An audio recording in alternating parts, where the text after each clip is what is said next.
तो वो उनकी तरफ उम्मीद की निगाहों से देखता है, और इसीलिए वो बाबा के नाम से मशहूर हैं। जी हाँ, हम बात कर रहे हैं डॉक्टर किरोड़ीलाल मीणा जी से। डॉक्टर साहब नमस्कार। खास मुलाकात कार्यक्रम में आपका स्वागत है। बहुत धन्यवाद। डॉक्टर साहब, आप स्कूल टाइम से ही संघ के कार्यक्रमों से जुड़ गए थे और तृतीय वर्ष भी आपने किया है। दरअसल मैं मेरे गांव से 9वीं में पढ़ने के लिए महुआ गया था, जो हमारा तहसील मुख्यालय था, वहाँ सबसे बड़ा स्कूल था। तो हमको चलते रास्ते में किसी ने सलाह दी थी कि डॉक्टर बनो, हमको कोई गाइड करने वाला नहीं था। तो उसका एक टेस्ट हुआ था, 20 लड़कों को बायोलॉजी में और उसके दूसरी लिस्ट वालों को मैथमेटिक्स। तो मैं उसका टॉपर था, तो मेरे को बायोलॉजी मिल गई। तो वहाँ संघ के बाबूलाल सोनी जी हुआ करते थे महुआ के, उन्होंने टॉपर होने के नाते मेरे को पकड़ा, मेरे से मिले, मोहब्बत दी, प्यार दिया। वही मेरे को राष्ट्रीय स्वयंसेवक संघ की शाखा पे 9वीं क्लास में ले गए।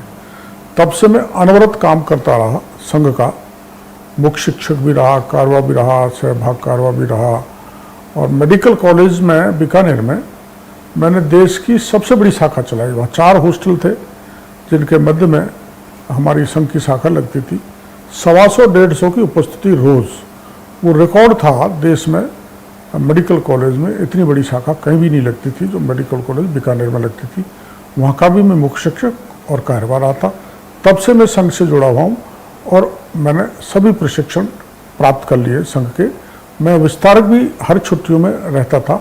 डॉक्टर साहब, इमरजेंसी के वक्त पे भी आपने संघर्ष किया था और मीसा के तहत आपकी गिरफ्तारी भी हुई थी उस वक्त, और उस वक्त आपका नरेंद्र मोदी जी के साथ भी साथ और संपर्क रहा है। दरअसल में ऐसा हुआ था कि इमरजेंसी के काले बादल और जिस तरह से लोकतंत्र का गला घोंटा गया, संघ ने तय किया कि इसके खिलाफ लड़ाई लड़नी है, लोकतंत्र की हत्या हो रही है। तो गुजरात में जनता पार्टी की सरकार थी, वहाँ सामग्री छपती थी, पूरे देश भर की सामग्री मोदी जी छपवाया करते थे। और मेरे को जिम्मेदारी मिली थी गुजरात जाना, अहमदाबाद, और वहाँ से सामग्री लाकर राजस्थान में वितरण करना, जो बड़ा टेढ़ा काम था। कहीं पकड़े जाओ, बीकानेर से जाना होता था। हाँ, अहमदाबाद से बीकानेर लाता था, वहाँ से सब जगह वितरित करवाई जाती थी। और मेरा वो समय वो था सेकेंड MBBS का, जहाँ मेरा कैरियर भी चौपट हो सकता था, और हो ही गया था एक तरह से। तो मैं 13 महीने तक, मैं और मेरे 3 साथी सफलतापूर्वक सामग्री को बांटते रहे। 13 महीने बाद जब मुझे गिरफ्तार किया तो यातनाएं बहुत थी, मार पीट, उल्टा लटका दिया, पता बताओ कहाँ से लाते थे, और पेट्रोल भी डाल दिया गोदाम में। मेरी सारी उंगली तोड़ दी वो लगा कर, और मेरा इतना, मैं कई बार बेहोश हो गया यातनाओं के कारण। पर मैंने ये नहीं बताया कहाँ से मैं लाता हूँ, कौन इनको सप्लाई करता है। अगर मैं उस समय मोदी जी का नाम बता देता तो सारे पूरे देश भर का जो योजना थी वो ठप हो जाती, रखी रह जाती। मैंने तय ये किया, चाहे प्राण चले जाए, पर कहाँ छपता है, कौन छपवाते हैं, वितरण की क्या व्यवस्था है, मैंने नहीं बताई। उन यातनाओं के कारण मैं कई दिनों तक नहीं सोया। एक छोटी सी कोठरी में मेरे को डाल दिया था, उसके कारण मेरी किडनी खराब हुई थी, जिसमें बाद में संघ के जो हमारे प्रांत के प्रचार थे माननीय सोहन सिंह जी, उन्होंने मेरा एम्स में इलाज कराया और मैं सही हो गया था। मैं PBM अस्पताल के जो एक विशेष वार्ड में मेरे को गिरफ्तार रखा गया। मेरी पढ़ाई की और मैंने MBBS एक ही अटेम्प्ट पे पास कर ली।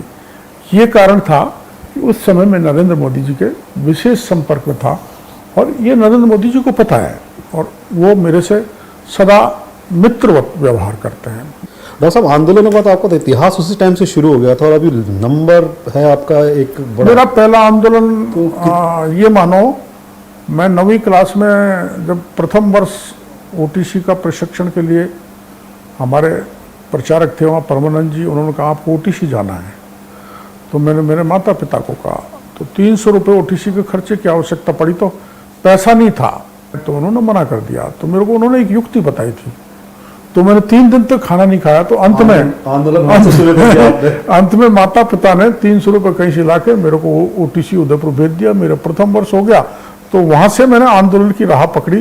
राष्ट्रीय स्वयंसेवक संघ के एक प्रचारक ने मेरे को ज्ञान दिया, तब से अब तक इसी राह पर। तो अब तक कितने आंदोलन कर चुके हैं, कितनी बार जेल गए? अब तक मैं 599 आंदोलन कर चुका, छोटे बड़े 599, और 28 बार गिरफ्तार हुआ, 17 बार जेल गया। अभी हाल फिलहाल मेरे को गिरफ्तार किया है। मेरे लाठी तो इतनी पड़ी हुई है चोटी से एड़ी तक कि मेरे एक एक इंच पर पुलिस की लाठी है, लेकिन मैं इससे डरता नहीं। इसलिए नहीं डरता कि पुलिस का काम है उनका काम करना, मेरा काम है दीनहीन को न्याय दिलाना, चाहे उसके लिए लाठी खाने पड़े, जेल जाना पड़े। 2 बार मैं अमेरिका इलाज करा के आया हूँ पुलिस की लाठी चार्ज के कारण। मेरा कोई बाल काट के देखोगे तो 30-35 टाके मिलेंगे। डॉक्टर साहब, आप संघ के पृष्ठभूमि से आए और सरकारी नौकरी में रहते हुए आपने चुनाव भी लड़ा। आपने प्रचारक सोहन सिंह जी का नाम लिया। तो भैरव सिंह जी, जगदीश प्रसाद माथुर हमारे उस समय बीजेपी के प्रदेश अध्यक्ष थे, 1980 की बात है। तो मेरे को भैरव सिंह जी ने देख के कहा, क्योंकि मैं जेल में रहा हूँ तो मेरे को जानते तो सारे ही थे। तो उन्होंने कहा तुम चुनाव लड़ लो। तो मैंने बाद में भारतीय भवन है बगल में, मैंने कहा मैं आपको पूछ आता हूँ। तो मैं माननीय सोहन सिंह जी से पूछने गया। उन्होंने कहा क्या बेवकूफ़ी की काम बात कर रहे हो, पहले नौकरी करो, आर्थिक दृष्टि से मजबूत बनो, माँ बाप ने जो सपने पाले उनको पूरा करो। मना करने गया था भैरव सिंह जी से, साहब मेरे को संघ कार्यालय पर मना कर दिया, मैं चुनाव लड़ लड़ूंगा। पर उन्होंने ऐसा जाल, स्वाभाविक है, एक बहुत बड़ा व्यक्तित्व था, ऐसा व्यक्तित्व यहाँ राजस्थान में अभी तक कोई नहीं हुआ जैसे भैरव सिंह जी का था। तो मैं उनकी बात टाल नहीं सका और उन्होंने कहा मैं तेरी उंगली पकड़ लिए, मैं कहूँ वैसे चलते जाना और तुम ऊंचाई तक पहुँचोगे, ये मैं तुमको विश्वास दिलाना चाहता हूँ। लेकिन मैंने किसी कारण से उन्होंने मेरी उंगली छोड़ दी। RAS कुलदीप नीमरोट की मौत का मामला था जिस पर आपकी उनसे दरअसल क्या हुआ था कि बांसवाड़ा में ये RS थे, हमारे हिंडौन के रहने वाले थे, कुलदीप नीमरोट। तो दिनेश जोशी उस समय के हरदेव जोशी मुख्यमंत्री थे, उनके बेटे थे। उन्होंने RTO जयपुर बनने के लिए कोई लेन देन का मामला हुआ था, उनकी पोस्टिंग नहीं हुई।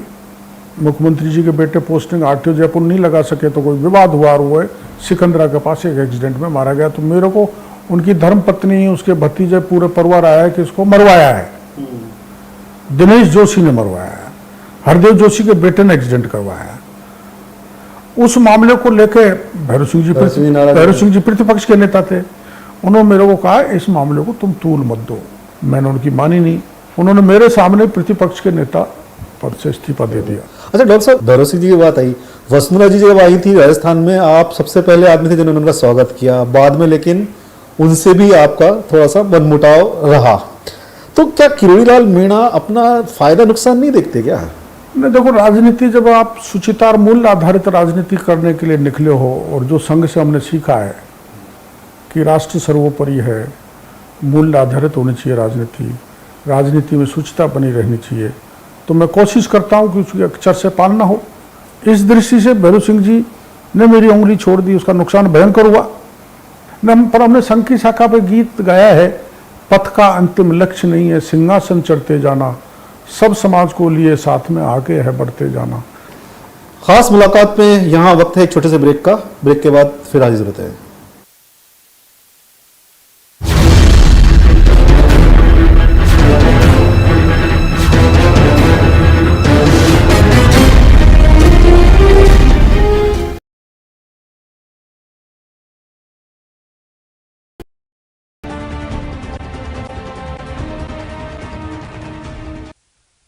नमस्कार, 20 मिनट 20 खबर में आप सबका बहुत बहुत स्वागत है। आप सबके साथ मैं हूं प्रियंका राय। अगले 20 मिनट में आपको हम 20 अहम खबरों से रूबरू कराने वाले हैं। तो चलिए शुरू करते हैं 20 मिनट में 20 खबरों का सिलसिला।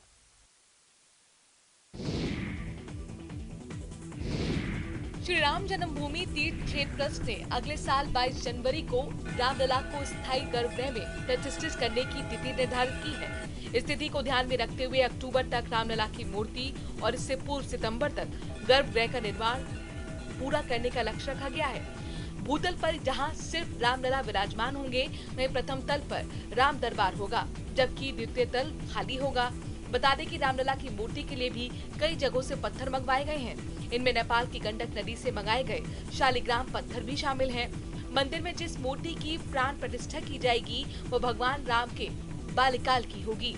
गर्भगृह ऐसा बनाया जा रहा है कि रामलला की मूर्ति पर रामनवमी के दिन सूर्य की किरणें अभिषेक करें। उस दिन 5 मिनट तक सूर्य की किरणें रामलला के ललाट पर रहेंगी। इसे सूर्य तिलक नाम दिया गया है। बता दें कि मंदिर निर्माण का 60% से ज्यादा काम संपन्न हो चुका है। मंदिर में 166 पिलर लगाए जा रहे हैं। इसमें भगवान के गर्भगृह सहित सिंह द्वार, नृत्य मंडप, रंग मंडप, गुड़ मंडप और दोनों तरफ कीर्तन मंडप बनाया जा रहा है।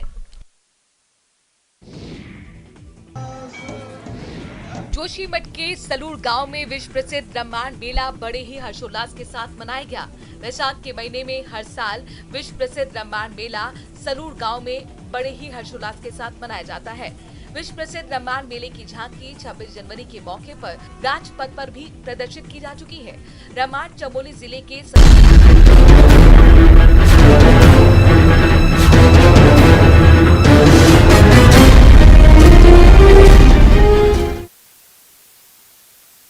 ब्रेक के बाद खास मुलाकात में आप सभी का एक बार फिर से स्वागत है। डॉक्टर साहब, 2009 से 2014 के बीच में आपने एआरसीपी को लेकर के बड़े रैलियां की थी, आंदोलन किया था, उसको एक जनमानस का मुद्दा बनाया था। अभी फिर आने वाले चुनाव हैं, इसमें ये ईआरसीपी वाला मुद्दा कितना बड़ा रहने वाला है? ईआरसीपी दरअसल में ये वसुंधरा जी ने एक प्रोजेक्ट 13 जनों को पानी पहुंचाने के लिए भेजा था, और जैसे मैं भारतीय जनता पार्टी में बाद में जो मेरे को निकाल दिया था, और मैं जब शामिल हुआ लास्ट क्षण में वसुंधरा जी के दूसरे शासनकाल में, तो उन्होंने eastern Rajasthan canal project Bharat केंद्र को भेज दिया। अब इसमें कांग्रेस जनता को गुमराह कर रही है। अपन सभी जानते हैं, गहलोत साहब को गुमराह नहीं करना चाहिए कि राजस्थान सरकार और मध्य प्रदेश सरकार का बराबर शेयर चंबल के पानी में है। यह महत्वपूर्ण बात कि मध्य प्रदेश से सहमति ली जाए, एनओसी ली जाए। मध्य प्रदेश ने भी जो प्रोजेक्ट बनाए 2-4, तो उनकी भी राजस्थान से उन्होंने सहमति ली है। सहमति क्योंकि हमारा पानी भी है, तो उन्होंने सहमति ली है। तो इसमें महत्वपूर्ण मामला यह है कि एक तो 75% वाटर डिपेंडेबिलिटी जो गाइडलाइन में है केंद्रीय जल आयोग के में, जो कांग्रेस के समय की बनाई हुई है कि 75% वाटर डिपेंडेबिलिटी का जो प्रोजेक्ट आएगा उसको राष्ट्रीय परियोजना घोषित किया जाएगा। तो 75% वाटर डिपेंडेबिलिटी केंद्र को भेजें गहलोत साहब, और मध्य प्रदेश की सहमति भेजें। गहलोत साहब ये कहते हैं सहमति की जरूरत नहीं। तो जब कमलनाथ जी मुख्यमंत्री थे, वो मैं आज कागज लेके नहीं आया, तो गहलोत साहब ने कमलनाथ जी को पत्र लिखा था कि हमको इसमें सहमति दी जाए। तो कमलनाथ जी ने मना कर दिया, हम सहमति नहीं देंगे जब तक आप 75% वाटर डिपेंडेबिलिटी का project, it is on the papers. जब उनका खुद का दोस्त, खुद का मित्र मुख्यमंत्री था कांग्रेस का कमलनाथ, उन्होंने ही मना कर दिया, तो अब वो दोषारोपण कर रहे हैं वहां भारतीय जनता पार्टी का मुख्यमंत्री है, हमको सहमति नहीं दे रहा। तो इसको राजनीतिक रूप दे रहे हैं गहलोत साहब। तो मेरा कहना यह है कि सारे बांधों को जोड़ा, ईस्टर्न राजस्थान के ईआरसीपी से जोड़ा जाए और पर्याप्त पानी इनमें डाला जाए। ड्रिंकिंग वाटर के साथ साथ कैचमेंट एरिया इनका बढ़ाया जाए। ऐसा मेरा एक तीसरी मांग सरकार से है। वो भारत सरकार कैसे तैयार होगी हम करेंगे, लेकिन ये चीज़ गहलोत साहब भेजें केंद्र को, 75% वाटर डिपेंडेबिलिटी का प्रोजेक्ट, मध्य प्रदेश और राजस्थान की सहमति, और सब बांधों को जोड़ के भेजेंगे। मेरे को पूरा भरोसा, अब भी हमारे प्रधानमंत्री नरेंद्र मोदी जी दौसा में आए थे, उन्होंने इसको हाईलाइट भी किया था, मैंने उनसे निवेदन भी किया था। लेकिन ये जो टेक्निकल एक महत्वपूर्ण आवश्यकता है, जो कांग्रेस के राज का 1975 का बनाया हुआ कानून है, उस पर सहमति गहलोत साहब को भेजनी चाहिए, वरना वो केवल वोटों को बहकाकर वोट की फसल ईआरसीपी पे काट नहीं सकते। मैं नहीं काटने दूंगा, हमारी पार्टी नहीं काटने देगी। डॉक्टर साहब, ईस्ट राजस्थान में अगर आप आज की तारीख में देखें, आप वहीं से आते हैं, और आज अगर देखें तो बीजेपी की स्थिति लगभग 0 है। इसका कारण रहा पिछले चुनाव का। हमारे एक इंप्रेशन बना गुजरों में, सचिन पायलट मुख्यमंत्री बनेंगे, गहलोत साहब के कारण माली समाज, हमारा ST/SC आमतौर पर कांग्रेस के साथ रहता है, और माइनॉरिटी, ये बड़ा एक लॉट मिल गया, इसलिए हमारी 28 सीट इधर से चली गई। अब क्या है कि इन 4 साल में मैं इतना काम किया सभी जाति वर्गों में, विशेषकर ST/SC में, कि अब ये वोट कांग्रेस की तरफ किसी भी हालत में हमारी पार्टी नहीं जाने देगी। हमने ERCP का बड़ा आंदोलन किया, हमने शंभू पुजारी का बड़ा आंदोलन किया, बूकना में पुजारी को जो मारा उसका किया, करौली में जो हिंसा फैलाई 9 वर्ष पर, वो उस पर हमने आंदोलन किया। हर चप्पे चप्पे पर, चाहे वो रीट का मामला हो, चाहे आमागढ़ का प्रकरण हो, चाहे खोगंग का प्रकरण हो, या सब इंस्पेक्टर पेपर परीक्षा पेपर, हर एक मामले को इस इलाके में प्रभावी ढंग से हमने उठाया। और हमारा इस समय मजबूत जनाधार है, पार्टी के साथ लोग लगेंगे, उसमें हम 90% सीट भारतीय जनता पार्टी जीतेगी। ये ईस्टर्न राजस्थान अब के बीजेपी की सरकार बनाने का मन बना चुका है। डॉक्टर, उसमें वहाँ पे सचिन पायलट फैक्टर कितना और क्या काम करेगा? सचिन पायलट का दरअसल में गुर्जर मतदाता है, उसमें बड़ी जबरदस्त नाराजगी है। दरअसल में मुख्यमंत्री तो नहीं बनाए, वो अलग बात है, लेकिन जिस ढंग से उनका अपमान किया जा रहा है कांग्रेस में, उसको विस्तृत जानकारी देने की आवश्यकता नहीं। आप सब जानते हो, राजस्थान की जनता जानती है कि एक तरफ से किनारे पे जैसे दूध से मक्खी को निकाल के फेंकते हैं, वैसे फेंक दिया। सारा गुर्जर समाज नाराज है, और गुर्जर मीणा बाकी ST SC के लोग मिलकर कांग्रेस को सबक सिखाएंगे। लेकिन डॉक्टर साहब, यहाँ पर कांग्रेस जो है, सरकार जो है, महंगाई राहत कैंप और स्कीम्स के ज़रिए ये दावा कर रही है कि वो परंपरा जो एक बार बीजेपी एक बार कांग्रेस की है, वो टूटने जा रही है। वो ऐसा सपना देख रहे हैं जो कभी पूरे होने वाला नहीं है। आपने देखा जो बिजली की रेट बढ़ाई है, उससे 700 करोड़ रुपए कमाएंगे, और ये सारा कैंप चला के मात्र 300 करोड़ का फायदा ये पूरे राजस्थान के उपभोक्ता को देंगे। 400 करोड़ की बचत तो अभी कर ली। और जो दूसरी की योजनाएं हैं, उन योजनाओं में लोगों को भ्रम है कि हमको सबको सिलेंडर मिलेगा, लोगों को भ्रम है हमको सबको गेहूं मिलेगा, लोगों को भ्रम हमारी सारी बिजली का माफ होगा। इन मामलों में एक ऐसा माहौल इनके द्वारा बनाया जा रहा है जो भीड़ बढ़ रही है। और एक दिन आप देख लेना, 10-15 दिन बाद ही देख लेना कि इस भीड़ का संतोष उभर के अपना आप आएगा। इसमें भी राजस्थान के मुख्यमंत्री अशोक गहलोत अपने आप को प्रमोट कर रहे हैं। गहलोत साहब ये बताएं कि जो इतना लंबा पूरा खर्च है आप अपने प्रमोशन पे कर रहे हो, तो आप जनता के पैसे से क्यों कर रहे हो? आप कांग्रेस के जो पैसा है उससे करो, आपका जो PCC का फंड है उससे करो। आप सरकार का पैसा खर्च करके अपनी पब्लिसिटी पे पैसा जो लगा रहे हो, वो जनता पर वजन डाल रहे हो, जनता के टैक्स का मिसयूज कर रहे हो। ये इसको हम मुद्दा बना के आगे बढ़ेंगे, ऐसा हम मुख्यमंत्री को नहीं करने देंगे। डॉक्टर साहब, एक और महत्वपूर्ण मुद्दा है, वो आप भी हर बार उठाते आए हैं कि पेपर लीक और नकल के मामले भर्ती परीक्षाओं में आपने सीधे सीधे सरकारी एजेंसियों पे और उनके आदमियों पे, सरकारी आदमियों पे आरोप लगाए थे कि ये लोग लिप्त हैं। और अभी हाल ही में RPSC के एक मेंबर की गिरफ्तारी भी हुई है, आपने ED को कुछ सबूत भी दिए थे। बिल्कुल। तो ये सरकारी जो इंटेलिजेंस है, उससे आपका खुफिया तंत्र ऐसे आगे कैसे रहता है? देखो, दरअसल में है क्या, राजस्थान की जनता को ये भरोसा हो गया है कि डॉक्टर किरोड़ीलाल को कोई मुद्दा देंगे, विश्वास हो गया है, तो वो अंतिम परिणाम तक पहुंचाएंगे। ये मैनेज होने वाले नहीं है, ये भरोसा मैंने पैदा किया है। इसलिए चाहे कोई भी पेपर का मामला हो, कोई भी आंदोलन हो, तो सीधी कार्रवाई में भी कई बार भरोसा करता हूं। तो ये पब्लिक में एक विश्वास पैदा हो गया है कि अगर ये हमारे साथ लगेंगे तो हमको न्याय मिलेगा। मैं यथासंभव कोशिश करता हूँ। वो बात अलग है कि मैं वीरांगनाओं को लेकर बैठा, सरकार ने बेशर्मी की को 10 दिन तक ये कहती रही कि मुख्यमंत्री जी आप हमसे मिल लो, आप हमसे मिल लो। मुख्यमंत्री जी फर्जी वीरांगनाओं से तो मिल लिए, लेकिन जिन्होंने जो देश के लिए शहीद उनकी धर्मपत्नियों से नहीं मिले। आपकी राजनीति पे हम आगे और बात करेंगे। खास मुलाकात में यहाँ वक्त हुआ एक छोटे से ब्रेक का।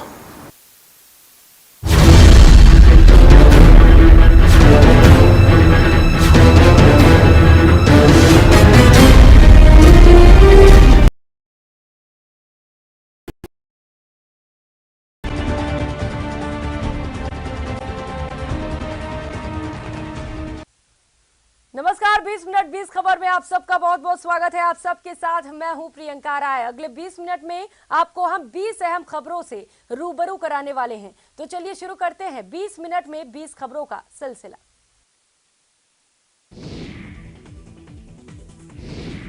श्री राम जन्मभूमि तीर्थ क्षेत्र ट्रस्ट ने अगले साल 22 जनवरी को रामलला को स्थायी गर्भगृह में प्रतिष्ठित करने की तिथि निर्धारित की है। इस तिथि को ध्यान में रखते हुए अक्टूबर तक रामलला की मूर्ति और इससे पूर्व सितंबर तक गर्भगृह का निर्माण पूरा करने का लक्ष्य रखा गया है।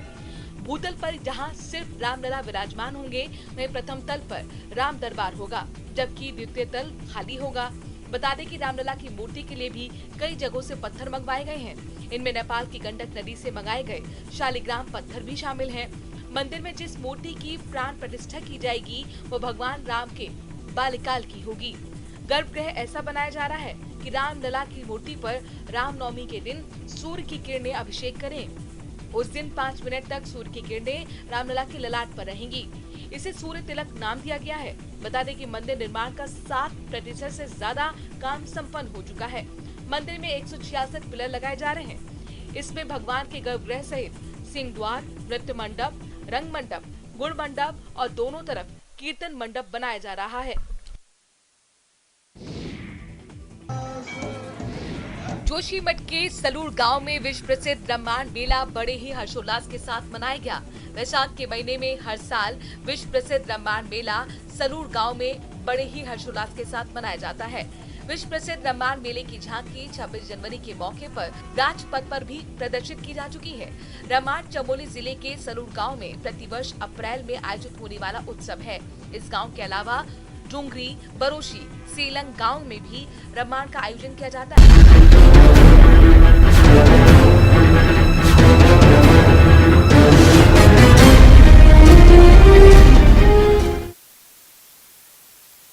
ब्रेक के बाद आप सभी का एक बार फिर से स्वागत है। हम बात कर रहे हैं डॉक्टर किरोड़ीलाल मीणा जी से। डॉक्टर साहब, कुछ एक मैं चीज़ें यहाँ कोट करना चाहूँगा। रीट के पेपर को ले जाते वक्त दुर्घटना का शिकार हुए जो ड्राइवर थे, उनकी पत्नी जाट, शंभू पुजारी एक ब्राह्मण, 3 वीरांगनाएं, उनमें एक गुर्जर, एक जाट और एक मीना। उदयपुर में आदिवासी लड़कियां थीं। सबका मुद्दा आपने उठाया, सबको न्याय दिलाने के लिए लड़ाई आपने लड़ी, और फिर भी आप पर ये कहा जाता है कि आप जाति की राजनीति। बिल्कुल लगता है। दरअसल में ये बेबुनियाद है, ये बदनाम करने के लिए है। और जो जन आंदोलन करता हूँ उसमें कई जो ठग और ढोंगी नेता हैं वो ये भी कह देते हैं गुंडे साथ में, गुंडागर्दी है। जिस उद्देश्य से हम गरीब की मदद करते हैं और लड़ाई ज़मीन पर लड़ते हैं, उसको ऐसे परिभाषित कर देते हैं। पर मेरा संस्कार राष्ट्रीय स्वयंसेवक संघ से मिला संस्कार है, जिसमें जाति को कोई स्थान नहीं है। हमें हमारे प्रचारकों की जाति का ही पता नहीं लगता है किस जाति का है। हमें तो विचारधारा इस ढंग की है कि राष्ट्र सर्वोपरि है हमारे लिए। करीबन 80% आंदोलन मैंने सवर्ण जातियों के किए हैं। ये बिल्कुल बेबुनियाद है, ये बिल्कुल बेकार है कि अब मैंने सीमेंट फैक्ट्री का आंदोलन लड़ा, 5000 मजदूर थे, उसमें मात्र 6 ही मीणा मजदूर थे, बाकी सभी जाति वर्ग के थे। मैंने आमागढ़ की लड़ाई लड़ी तो वो तो हिंदू बहुसंख्यक लोगों की लड़ाई थी। वहाँ आमागढ़ पे झंडा केसरिया फाड़ दिया, वहाँ पंच महादेव की मूर्ति तोड़ दी। रीट का मामला कोई अकेले मीणा जाति का तो था नहीं, उनकी लड़ाई लड़ी। वीरांगना का कोई अकेला उनका नहीं था। अभी संजय पांडे कह के गया तो उनके भी मैं वहाँ पहुँचा। शंभू पुजारी हो, बुकना का पुजारी हो, चाहे आदिवासी का इलाका हो, कहीं किसी प्रकार की जाति हो जाती है, सर्वत्र मैं जाता हूँ। शायद इसीलिए लोगों का भरोसा आप पर है। अभी जो राम प्रसाद ने आत्महत्या की थी तो उसने उससे पहले एक वीडियो दिया था और उस वीडियो में आपका नाम लिया था उसने कि डॉक्टर साहब मुझे न्याय दिलाना। ये मतलब एक तरह से ये परसेप्शन बन गया है कि बाबा मतलब इंसाफ की गारंटी है। ऐसा तो नहीं है इंसाफ की गारंटी, पर जब वो मरते हुए देखो कोई आदमी या तो उनको मुख्यमंत्री जी को कहना चाहिए साहब मेरे को इंसाफ दिलाना, या कोई भगवान को याद करता है। मेरे को गर्व है इस बात का, एक दुखी मरते हुए मेरा नाम लेके गया। मैं तो आराम कर रहा था अस्पताल में, लेकिन उसकी इस करुण पुकार के बाद मैं आया, 6 दिन तक धरने पर बैठा। तो मेरा वोट तो है नहीं, वहाँ तो लड़ना है तो कांग्रेस के डॉक्टर महेश जोशी को या भारतीय जनता पार्टी को कोई उम्मीदवार दूसरा आएगा, लेकिन मैं ये नहीं देखता। फिर भी डॉक्टर साहब 2 चीज़ें मैं कोट करूँगा। परसदलाल मीणा जी वो कहते हैं आप अराजकता की राजनीति करते हैं, और रमेश मीणा जी ने तो एक बार ये कह दिया कि किरोड़ीलाल मीणा तो अपराधी है, गिरफ्तार क्यों नहीं करते। देखो, अगर मैंने अपराध किया है तो वास्तव में गिरफ्तार करना चाहिए, रमेश जी ने जो कहा। लेकिन मेरे पे जितने भी मुकदमे लगे हैं वो आंदोलनों को लेकर रखे हैं, राजनीतिक द्वेष भाव से लगे। हाँ, 2 मुकदमे, एक माननीय रमेश जी ने 376 का मुकदमा मेरे पर दर्ज कराया, एक हमारे महुआ के माननीय विधायक ने दुष्कर्म का मुकदमा दर्ज कराया, वसुंधरा जी के कार्यकाल में कराया। सब जांच हो गई, 3 बड़े अफसरों ने कर लिया, मैं दोनों नेताओं का आज चैनल पर कहना चाहता हूँ, मेरे को चाहे गोली से उड़वा दो, पर मेरे चरित्र का हनन ऐसे मत करो। राजनीति में लड़ाई चलती है, हार जीत चलती है। रमेश जी से गोल में लड़ी, हार गई, पर अपराधी कहना एक बहुत बड़ा पाप है, उनको नहीं कहना चाहिए। मैं तो फूल मोहम्मद की हत्या हुई थी उस समय संसद में था, तब भी 302 का मुकदमे मेरे को उलझा दिया था राजनीतिक द्वेष भाव से। ये सब चलते हैं, राजनीतिक द्वेष भाव से मुकदमे दर्ज हुए हैं। और मैं फिर खुले में कह रहा हूँ, अगर मैं अपराधी हूँ तो गहलोत साहब आप अपने कैबिनेट मंत्री रमेश मीणा की माने, मेरे को गिरफ्तार करें। प्रसादी लाल मीणा खुद दौसा की एक मीटिंग में सीओ को गेट आउट कह चुके हैं, अभद्र भाषा बोल के, जो सीनियर आरएस होता है, और उसी दिन उसको ट्रांसफर करा चुके हैं। वहीं दूसरी ओर रमेश जी बीकानेर कलेक्टर को गेट आउट कह चुके हैं। तो अराजक कौन है? और आपको मेरा एक भी अराजकता की कोई ऐसी बात हो, कोई मेरे व्यवहार में हो, कई बार मेरा गुस्सा आता है, गुस्सा मेरी कमजोरी है तो गुस्सा मेरी ताकत भी है, उसमें गलती हो जाती है, लेकिन मैं कोशिश ये करता हूँ कि हिंसा नहीं होनी चाहिए। 2018 गहलोत साहब के इस राज में 4-4.5 साल के राज में मैंने 107 आंदोलन किए, एक में भी हिंसा हो गई, बड़े भी किए छोटे भी किए, तो आप मेरे को कटघरे में खड़ा कर दो, गिरफ्तार कर लो। वो रमेश जी और प्रसादी जी के हिसाब से मैं हाथ में हथकड़ी और जेल के शिक्षों में जाने को तैयार। 2010 में गोपालगढ़ मस्जिद फायरिंग वाला मामला भी था और 2021 में आमागढ़ में जो झंडा फहराने वाला मामला था।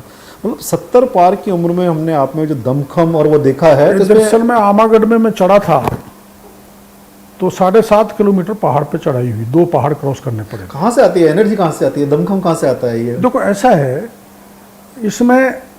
इसमें माता पिता की प्रेरणा, मैंने मेरे माँ बाप को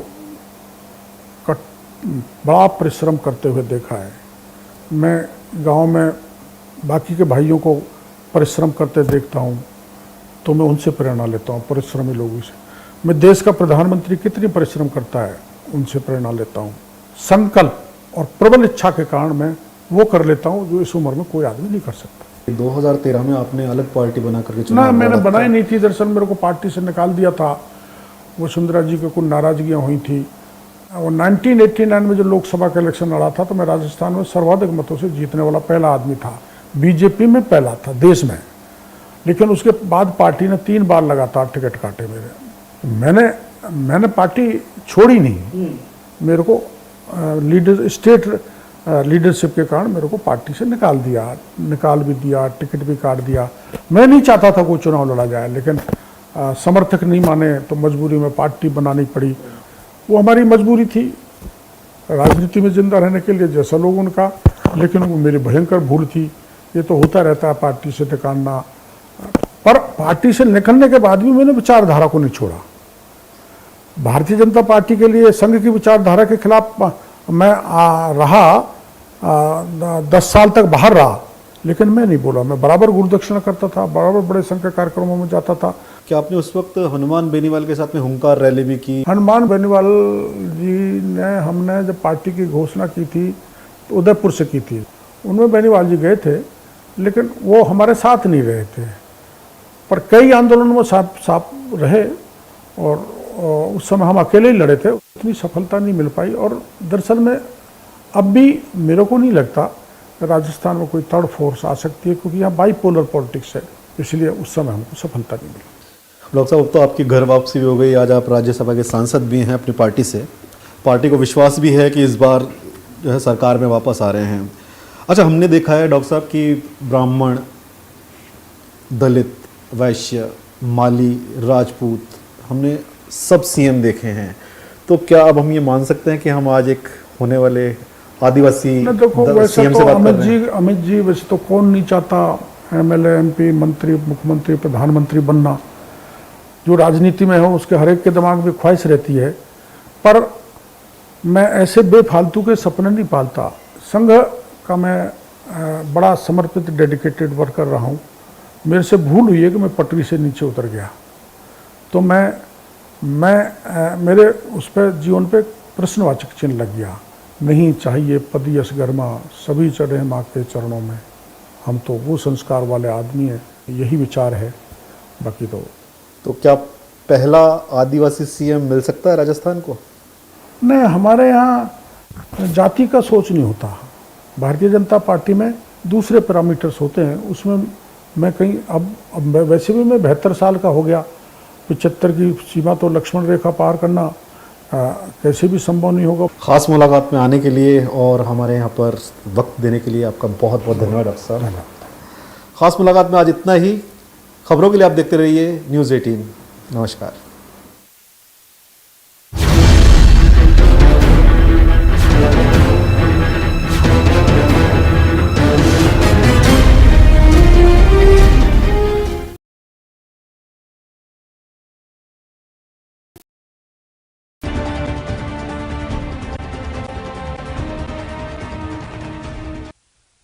नमस्कार, 20 मिनट 20 खबर में आप सबका बहुत बहुत स्वागत है। आप सबके साथ मैं हूं प्रियंका राय। अगले 20 मिनट में आपको हम 20 अहम खबरों से रूबरू कराने वाले हैं। तो चलिए शुरू करते हैं 20 मिनट में 20 खबरों का सिलसिला।